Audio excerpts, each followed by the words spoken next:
Heyo, welcome back to the LBA. The name is Gearhart, the game is Pokemon, and today I am bringing you Week 6 of the LBA Cross-Conference Week, where we play somebody from the Delta Division. Now, the team I am bringing is Greninja, Crocodile, Celebi, Mega Scizor, Hitmontop, and Heatran. If you want to know the full specs on this team, the team builder should be somewhere on your screen. Now, Esquilo of the Dungannon Typhlosions is bringing Electivire, Cofagrigus, Feraligatr, Terrakion, Mega Gardevoir, and actually picked up Arcanine.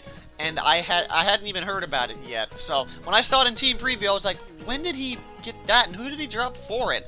But anyways, if you want to know why this is post-com, that's because everything, I'm going to be taking a little bit of a break.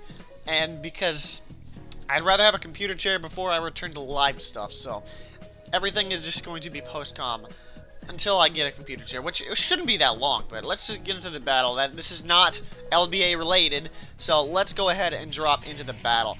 Now, I didn't really have a true lead this time, but I just led with my fastest Pokemon, which is Greninja, because I outspeed everything on his team, barring a Scarf. And luckily, he actually goes into Mega Gardevoir, this stupid, moronic thing that I've been at least 5-0'd by every single time in this format.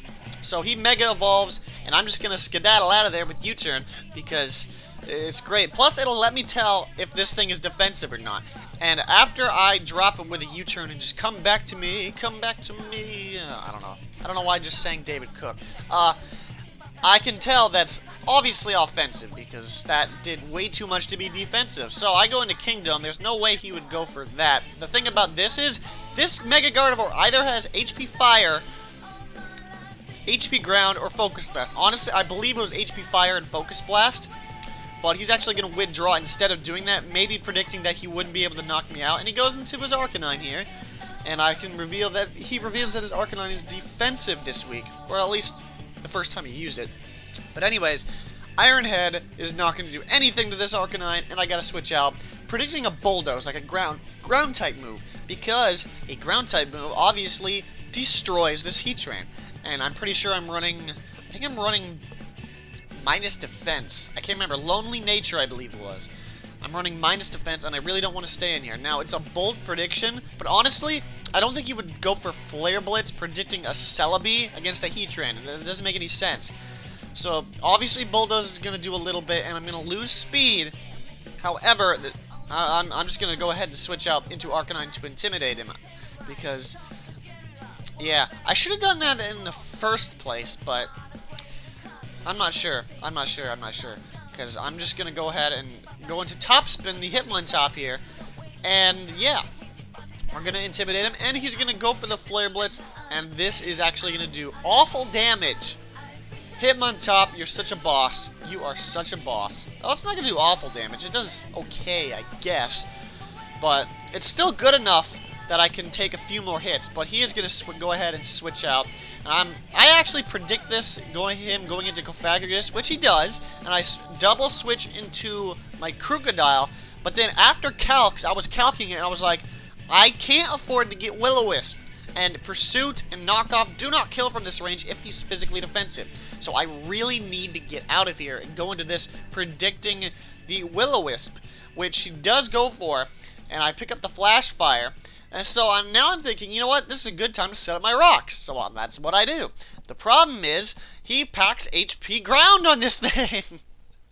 Oh my goodness. I'm not sure why he thought that, but it's not like I was going to do anything to this. It wasn't a threat to the Cofagrigus, but instead he actually puts it on there anyways, which takes me by surprise. So I'm actually going to take this opportunity to go into Banner the Celebi once more, and he actually predicts that nicely and goes to the knockoff to knock off the leftovers. I'm not holding a Premier Ball, and it was holding a Float Stone for Battle Swap, but I remembered to put it back this time. So I'm looking at the calcs, and I believe that I can just start setting up Calm Minds all over him, which is going to be great because, honestly, if I can set up Calm Minds, then I can just pull up the sweep and then finish things off. But I need enough so where I need enough so then where I can start attacking, and so I can take little damage from Shadow Ball. So he goes to the Will-O-Wisp on this turn, but that's fine. I have Natural Cure though. I can literally just switch out later on. So I'm continuing to Calm Mind here, Calm Minding just over and over again. So that puts me at +2, +2, on the special side, and he can just Shadow Ball me. I'm just hoping for no crits and no special D drops, because then I have to Calm Mind again. I don't need that again. So this is going to put me at about 95. Now, I was calcing it, and it said I could barely live another one. So that's why I set up a Calm Mind here instead of recovering. At 95 HP, that was a little bit below half, but I believe it only did about... I think it only did about 40%, something like that, at +3. So that's why I went for it. But now, obviously, I have to recover. I'm not that naive, and I wouldn't attack and just let my Celebi just drop to the ground. So now he's going to once again Shadow Ball. It's like I'm a broken record here. Calm Mind, Shadow Ball, recover. Calm Mind, Shadow Ball. It's just ongoing. You're going to see this matchup quite for some time. Because now I'm just going to recover again. It's literally, I'm just trying to set up so that I can start attacking. That's pretty much what I'm going to do. If you want to just skip this part, that's okay with me. Honestly, it's just back and forth, until he switches out with his Gofagger. He's predicting the recover. I can't remember what he went into exactly. I think it was the Arcanine. But now I go for the Giga Drain because I was like, I'm high enough special-wise that I can go for Giga Drain and use that as recovery. But he actually lives and goes to the Shadow Ball once more. Still no hacks. I'm surprised that all this time he's been Shadow Balling me, he hasn't gotten one special D drop or one crit. I was like, oh my goodness. So I'm at 95 once more, and that's exactly where I was the previous time I was at 95 HP. So I was like, you know what? Let's go up to +4 now. Let's go up to +4. And let's go get Shadow Balled again. As long as I don't get crit, because if I get crit, there's going to be a hole in my monitor. But luckily, I do not get crit. And at this point, he's going to predict the recover. This is what I was talking about. He's going to predict the recover and switch out into his Arcanine, which is fine by me. Because looking at the calcs, Arcanine's speed, because he's defensive. So I'm predicting he has no speed investment at all. But he's not a relaxed nature. So, I'm predicting it, because his speed is 95 base, Celebi's is 100 base, so I'm looking at it, and I'm looking completely at it, and I take a bold risk, because if he has any speed investment, that could be a problem, but I am physically defensive, so if I recover up first and then take the attack, that's fine, but if it was the other way, that'd be fine too, but as you can tell, he doesn't really have too much attack investment, because this still does a lot. Don't get me wrong. Don't get me wrong. But that puts me at 81 HP. I'm still able to live it, and I can get off a recover next turn, and I can just whittle him down using his Flare Blitzes. So if that's what I'm going to have to do, that's just what I'm going to have to do. So I'm once again going to recover. I still have a lot of these. I have 16 of them. So that's going to put me right back up to where I was, and he's actually going to Morning Sun. Which, in the moment, that is not a bad play, but in the long run, it's not a good play because I'm at a good enough HP where I can go for the attack here, which is Psychic, which will one-shot the Arcanine from full health. So Celebi getting her, whatever gender you are, it says you're not genderless, but I mean, you have to have something. So, now he goes into this thing, the Terrakion, that immediately sets off my I have X Scissor alarm. So I had to switch out because it's pretty obvious why else would he go into this thing if he didn't have X Scissor. So I go into Top Spin the Hitmontop to take the X Scissor, and yeah, it literally does absolutely nothing because I resist it. So that is really cool. And Top Spin is able to just absolutely just sit on that X Scissor and just like, what was that? That felt like tissue paper hitting me in the face. So he goes into Killer Gator as I go for the Earthquake. I didn't want to go for the high jump kick. Barring he had like something for me, I'm not sure. But now he goes to the Substitute, predicting a switch, and I actually went for the high jump kick because I didn't really want to switch out. I didn't really have anything that could take a waterfall, because I'm only predicting that he's sub DD. So now, of course, he's just gonna go for the waterfall, as I'm just gonna go right for the high jump kick, which will there's something in my mouth. Which will take out the Feraligatr. But now he's going to go into this thing. Now, I'm going to go ahead and switch out because I need the Intimidate. Intimidate Death Fodder is probably one of the best Death Fodders, except for Aftermath Pokemon. But I'm going to go into Banner here. Going to take a Shadow Ball, and my special defense is back to normal, so I'm not going to take that very well.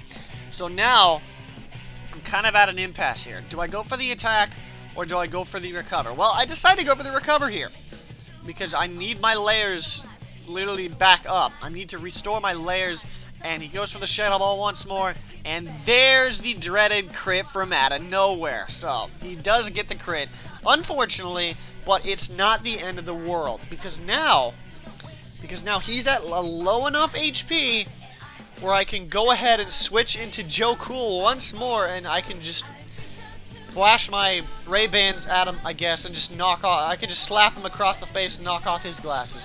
Unfortunately, he's going to remove my Moxie, so I'm not going to get the Moxie boost.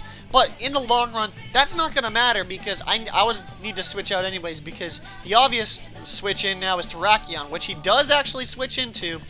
So, I have no reason to stay in. I was just wanting to kill that thing. I wasn't looking for a sweep. If I wanted to sweep, I would have gone for the Earthquake, but the Earthquake didn't kill from that range. So now I'm going to go into Topspin to Intimidate Fodder him, and him on top's going to go down, but it's not too bad, because if I have a clean switch into this thing, then that's fine, which I can get in my Mega Scizor and just, well, I'm not sure if it would one-shot.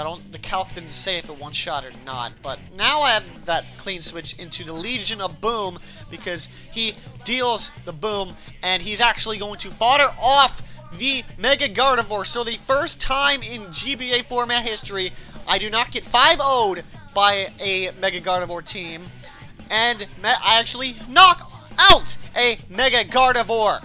So I told you that I would knock out the Mega Gardevoir, and that's what I did! Esquilo, your princess is in another castle! Ah! Get out of here! Stupid Mega Gardevoir, you're my bane of my nightmares! But now you can go into this thing. Now I'm kind of worried about the Fire Punch, and I don't want to risk it. So I'm going to go ahead and switch into Kingdom, the Heat Train, once more. And I'm going to... He's just going to Volt Switch, so... That's all he's going to do. He also gets a crit, but honestly, Heat Train's job is done. There's no need to keep it around, and he's obviously going to switch it to Terrakion. That's his only Pokemon remaining, aside from the Electivire. And I'm just going to go ahead and stay in, because nothing really wants to take a close combat. I mean, theoretically, Scizor might, but it wouldn't take it very well. And I don't really want to go for that risk. But he's low enough to where I can come in with Scizor. Actually, should I have done that?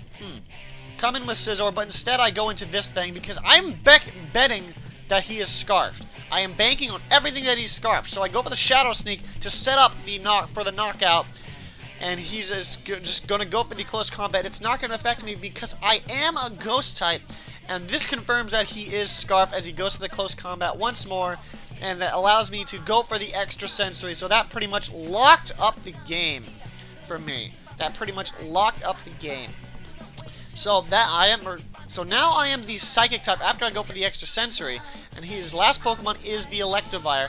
And he actually reveals that he has Signal Beam, and he is also Scarfed. So he's running 2 Scarfers, but luckily I was able to hang on with this after going for this Dark Pulse. Dark Pulse doesn't actually knock it out, but I was actually feeling kind of nervous after he had those 2 Scarfers, so I was kind of considering, ooh, this could be bad. He might bring it back, but after knocking out the Terrakion, I knew it was over, and he's locked into Signal Beam, which Legion of Boom resists. And then I can just knock him out with a knock-off. I can just knock off that Choice Scarf and win the game. We win 3-0. Finally, after all the high jump kick hits and the Iron Tail misses, I can finally win a second game, jumping up to 2-4 plus 4 or minus 4, I believe. And there's actually a break next week, and so we might not be playing until the following week. And by the way, I should actually say this as well. I might be doing my Week 7 battle next week, even though there is a scheduled break, just because the GBA D-League is near. It's coming, and live battles will be returning to the GBA D-League. Actually, I might have a poll sometime. So, depending on if you want post-com or live-com for the D-League. Well, if you want to see me yell and freak out in the actual game itself. So I'll figure out that later at the last LBA battle. So if you did enjoy, crack the like button. I've cracked my thumb many times before. I broke it too. And subscribe if you want to see more of the LBA and GBA D-League eventually. So yeah, my outro was sick, isn't it?